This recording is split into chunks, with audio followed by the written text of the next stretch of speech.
Et parlant justement de ce côté, on a vu le concert de Gims, c'est le monde du spectacle. Mais qu'est-ce qui n'a vraiment pas marché pour ce concert?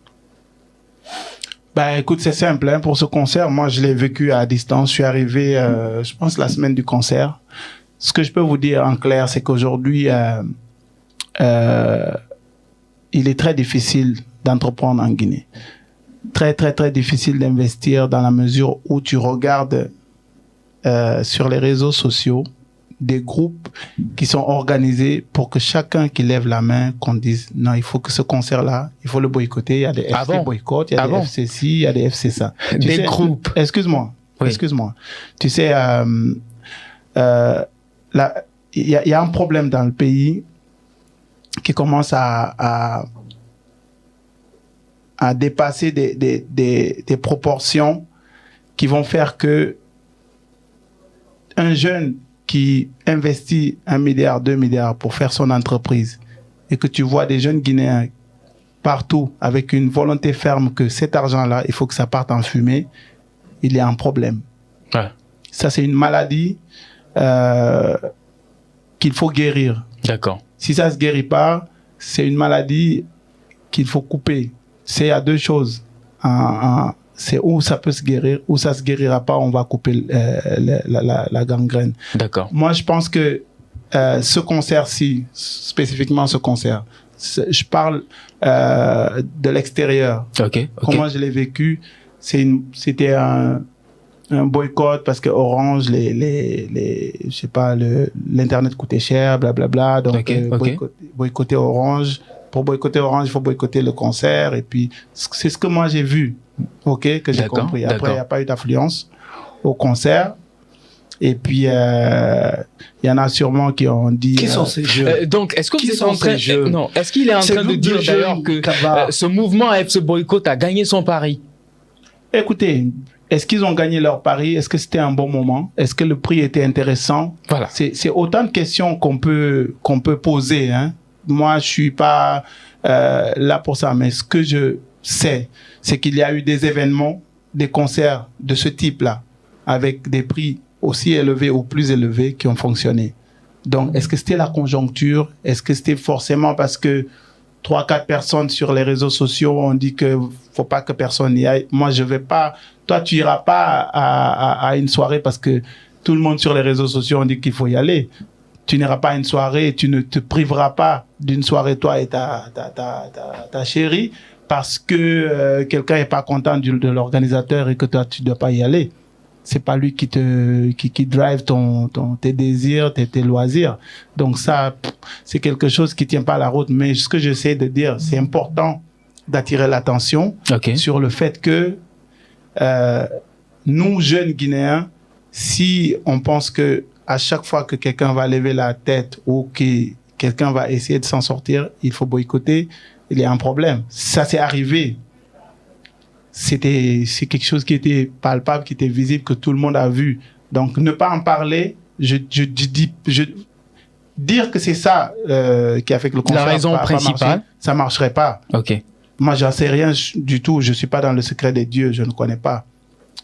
Donc, je ne peux pas dire que c'est ça. Mais en tant qu'entrepreneur. Moi, je pense que ça, c'est un facteur qui a joué. D'accord. Alors, Camara, on est pratiquement à la fin. Vous allez poser des questions. Peut-être une question par personne. On est pratiquement pris par le temps. D'accord, justement. Alors, moi, je crois que j'allais revenir toujours par rapport à ce concert qui, entre guillemets, n'a pas totalement marché. Parce que on peut pas dire que... Ça n'a pas marché, il n'y a pas totalement marché. Non, je dis, écoutez, le concert, il a été organisé combien de fois?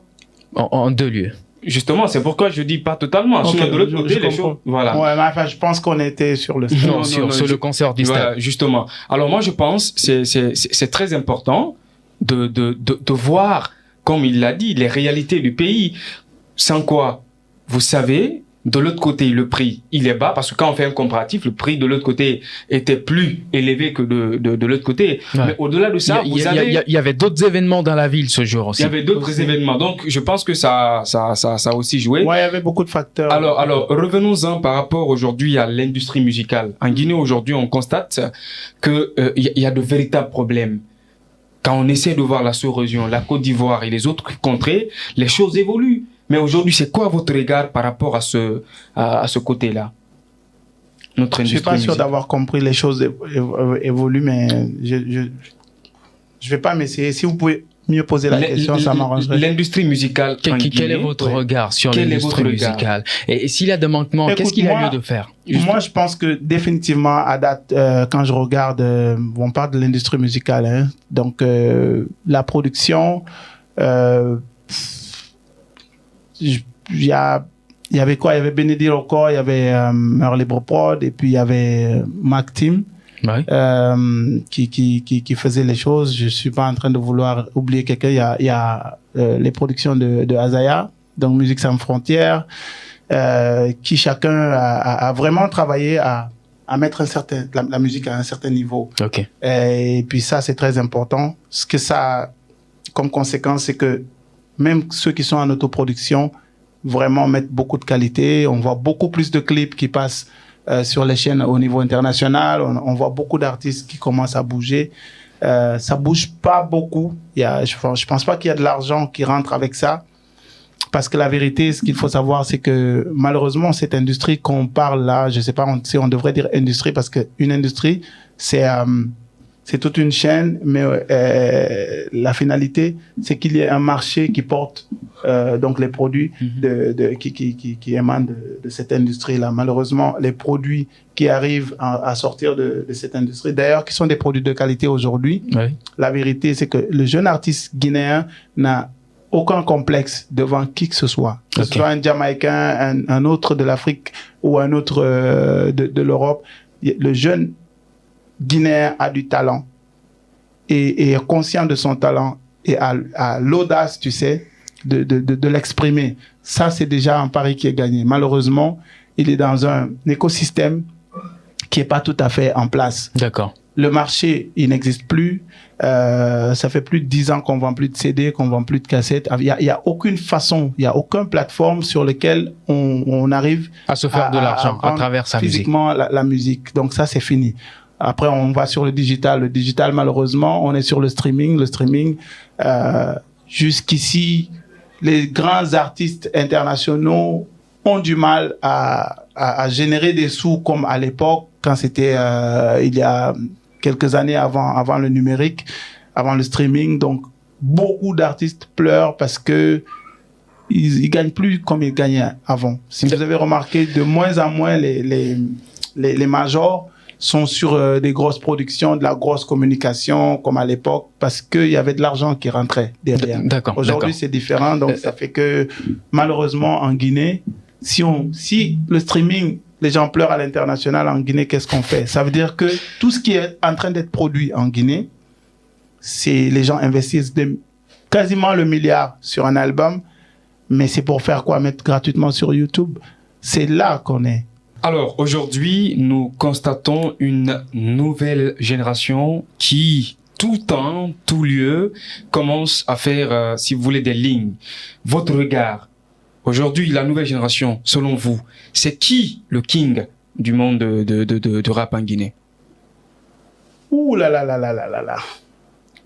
Le king, ça se mesure sur quoi? Sur les ventes. Il n'y a pas de vente, donc moi en tout cas en tant que professionnel, pour pas prendre de chance, hein, je vais dire, j'ai pas regardé les streams pour savoir qui stream le mieux.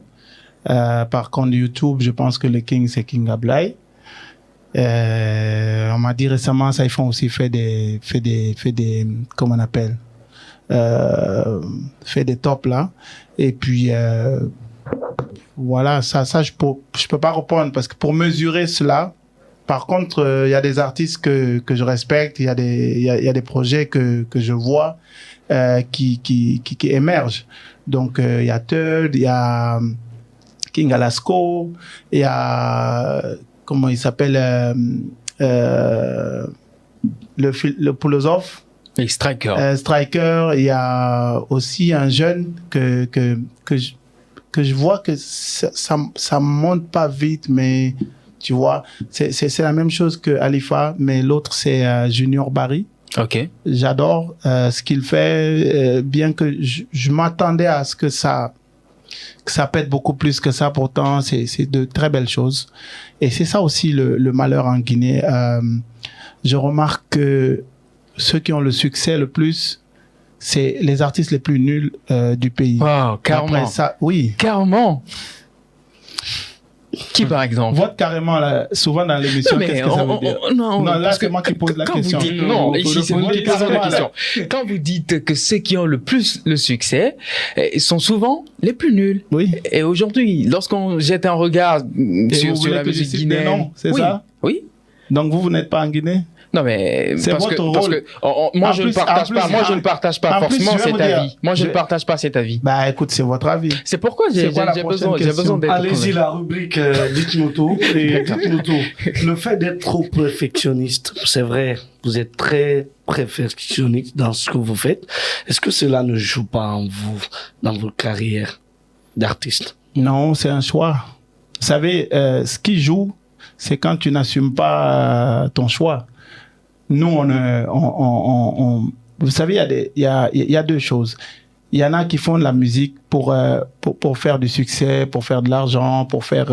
Moi, je pense que définitivement, moi, je fais de la musique aujourd'hui. À l'époque, c'était pour la passion. Aujourd'hui, je la fais pour de l'argent. Alors, okay? Si je dois investir un franc dans un album que je sais que je vais juste le donner gratuitement sur YouTube, je la sortirai pas. Ah. Alors, dites-nous tout. La véritable raison de votre silence pour sortir faire des albums, c'est le fait que vous vous concentrez sur le développement de carrière des autres artistes. Oui, il y a eu ça, mais aujourd'hui, on n'a plus d'artistes sous la main à part Doug G4Stream. Mais donc, à date, moi, je pense, honnêtement, pour vous dire, moi, je suis sur un projet personnel, c'est la Cité des Arts, c'est l'école des industries culturelles et créatives, donc où on va former les techniciens justement en radio, en TV, en audiovisuel, comme on appelle, technicien de son, de lumière, en studio, en cinéma, en infographie, un peu mais aussi on va former des artistes, donc des pianistes, des clavistes, des batteurs. Il y a plein de métiers qui vont. Dites-nous tout. Et c'est vrai, au-delà des artistes comme Deji Fostri, Instinct Killer, Balezar, King Alasco, j'ai vu sur votre compte Wikipédia qui dit que vous avez les artistes comme Master X. Oui, à l'époque, on avait Master X en management, pas en production, parce que la production a été offerte par le label à l'époque. Il a enregistré son album chez nous, c'était Chéri Djombon. Donc, on a offert l'album. Après, il nous a confié le management. Avec un autre artiste également. Il y avait qui d'autre? Je sais plus. Hein. Il y a eu beaucoup d'artistes que officiellement sont pas dans notre catalogue, mais qu'on a accompagné un projet comme ça. Merci, dites-nous tout. Est-ce que réellement, pendant la préparation de vos albums, il se dit des fois, moi j'ai appris des rumeurs que il arrive des moments que vous tenez droit avec votre frère. On se casse la gueule. Ça va dans ta famille? Ça c'est vrai? Ça va dans ta famille? Bien sûr, ça va. Vous cassez pas la gueule? Non, vous me posez pas de questions ici, mais parlez-nous. Mais si, c'est vrai, vous battez. On est dans le dites-nous tout, tu veux pas tout dire. Non, mais ici, c'est le contraire. C'est comme je vais vous citer. Moi, je réponds plus. Non, je vais pas te répondre si vous ne répondez pas. Non, répondez sur ça. C'est vrai, pendant les préparations ou les sorties d'albums, pour des problèmes d'imperfection ou bien d'idées, il arrive que vous vous tenez main à main pour vous battre. Je vais t'expliquer un truc. Tout à l'heure, là, tout de suite, tu as dit que lui te donne pas la parole, que depuis tout à l'heure, qu'aujourd'hui c'est pas bien, blablabla. Parce que tu voulais dans cette émission que les choses se fassent d'une certaine façon. Justement. Alors vous êtes pris il y a même pas 2 minutes. Justement, moi quand on travaille ensemble et qu'on veut faire les choses bien, les idées, tu sais, doivent s'entrechoquer. Ouais. C'est Karl Marx qui dit que tu as été jusqu'à quelle classe? Moi, je vais pas faire de philosophie ici, mais tu connais. Mais allez-y. Hein? D'accord. C'est normal, à tous les lieux, il faut ça. Alors, on revient. Sinon, je serais pas là dans ce studio aujourd'hui. Si c'était seulement qu'on allait rentrer en studio, le beatmaker, il va nous servir un truc de merde. Et puis nous, on va juste s'arrêter, puis improviser, puis blablabla. D'accord. Je vais vous citer. Disparu il y a 20 ans. Cette fois-ci, je vous cite quelques noms. Vous allez nous dire ce que vous pensez de ces gens-là. Nous avons Fac Alliance. De très bons amis. Nous avons Takana Zion. Un très grand artiste. Seulement. Mon préféré. Omar Mané. Il me fait beaucoup rire. Albert Kekson. C'est mon petit frère. C'est tout? Juste votre petit frère. Ouais, c'est Musicalement, comment vous le percevez, musicalement? C'était pas la question, c'était juste... Oui, c'est une autre. Oui, mais juste une question. Musicalement, comment vous percevez Albert Kekson? Parce Écoute, qu'il est là aussi depuis un moment. Musicalement, Albert Kekson, c'est quelqu'un que j'ai enregistré pour son premier album. Ouais. Et c'est un album que j'ai accompagné, que j'ai sorti. Donc, c'est quelqu'un qui croit beaucoup à la musique, qui tient à son truc, tu vois, et qui après quoi, des années, qui est encore là, qui continue malgré qu'il y a une nouvelle génération de rap, malgré les clashs. Et puis, ce qui est bien, c'est que ils jouent le jeu, tu sais. Ils pouvaient se dire, bon, ils sont jeunes, moi je suis à un certain âge, comme le fait que on est en costume, cravate, on passe aller salir dans la boue, mais lui il se dit, bah écoute, c'est encore le game, tu sais, il y croit, et puis je le vois, il anime ça d'une certaine façon. C'est d'ailleurs que tous les jours, je l'appelle pour le taquiner, j'ai dit, mais c'est quoi, est-ce que tu as une copine, toi et Gani Alpha ensemble? Justement, et Khady Diop. Khady Diop, pour moi, c'est une des plus belles voix de la musique urbaine. On a fait un chemin ensemble. J'aurais aimé produire son album. D'accord. Alors aujourd'hui, dites-nous tout. Aujourd'hui, quand vous vous asseyez et que vous voyez King Alasco accomplir des choses, vous vous dites que vous avez perdu un investissement? Non, je vous ai dit qu'on a gagné parce que on aura rajouté un nom très célèbre qui remplit des stades en Guinée, contrairement. Et ça, tu peux pas en citer 10. Mais c'est pas la vocation d'un entrepreneur. Tu dis? Ce n'est pas la vocation d'un entrepreneur. De quel entrepreneur? On parle de un moi, entrepreneur là. culturel. Non, là, tu commences à dire un entrepreneur. Il faut dire... Ce n'est moi. pas... Ok, vous, c'est votre vocation en tant qu'entrepreneur culturel. Dire, le premier album qu'on a sorti, je t'ai dit, on a perdu de l'argent. Oui. Mais on a fait un studio. On a fait un label. Et puis, le deuxième album qu'on a sorti, c'était Dynasty. Ok. C'est un album qui n'a pas marché financièrement. Ça a eu du succès médiatique, oui, d'accord. Ça a eu des ventes, oui, d'accord. Mais nous, l'argent qu'on a mis dedans, on l'a pas eu. On a sorti Banlieusard. Jusqu'aujourd'hui, le premier album de Banlieusard, on n'a pas fait d'argent. Ok. On a continué à sortir d'autres albums de Banlieusard. Après, on a fait Instinct Killer. On a fait un album audio, on a fait un album vidéo. D'accord. On n'a jamais amorti. Okay. Non, excuse-moi. Oui. Excuse-moi. On a continué à en faire. Est-ce que ça répond à votre question? Donc, oui. Moi, je ne suis pas l'entrepreneur qui entreprend pour faire de l'argent. Jusqu'ici, j'étais pas cet entrepreneur, en tout cas. D'accord. Peut-être qu'à l'époque, j'étais plus dans la passion parce que j'étais dans le combat que on voulait faire de la musique guinéenne quelque chose de grand, d'immense, qui va exploser au-delà de nos frontières. Et on est conscient d'une chose, tout cela, c'est de l'investissement. C'est de l'investissement. Nous sommes des entrepreneurs, comme tu dis. L'entrepreneur, quand il investit son argent, c'est pas pour perdre de l'argent, c'est pour faire de l'argent. Justement. Mais si tu ne prends pas de risque de perdre de l'argent, tu ne feras jamais d'argent, tu n'investiras jamais. D'accord. Peut-être, oui, une dernière question. Une dernière. Oui. Le groupe MLP, DJ du moins. DJ est plus affairiste désormais, homme d'affaires, que artiste-chanteur. Non, DJ est artiste-chanteur. Tu voulais dire Moussamba et Ablemba. MLP et DJ. Qu'est-ce qui prime de plus aujourd'hui dans vos vies?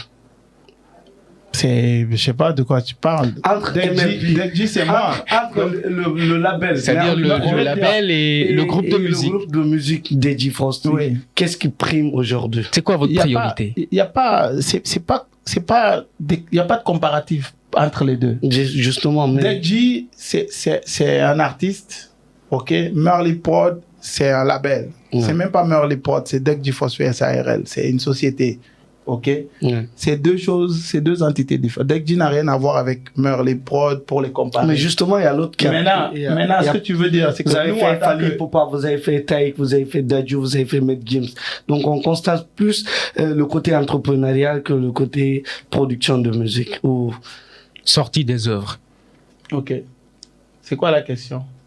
qu'est-ce qui aujourd'hui le label Merly Prod prend le dessus. C'est-à-dire, vous sur le accordez groupe. plus de temps à la label. maison ML et produire des artistes, faire des spectacles. Qu'est-ce qui prime? Qu'est-ce qui prime? Oui, de deux côtés. C'est d'abord travailler, ensuite s'amuser, parce que aujourd'hui, je vous ai dit une chose au départ, la musique, l'industrie culturelle en Guinée est défaillante. Tu produis des albums pour les offrir sur YouTube. Si je le fais, c'est pour enlever du pain dans la bouche de mes enfants, pour me faire plaisir.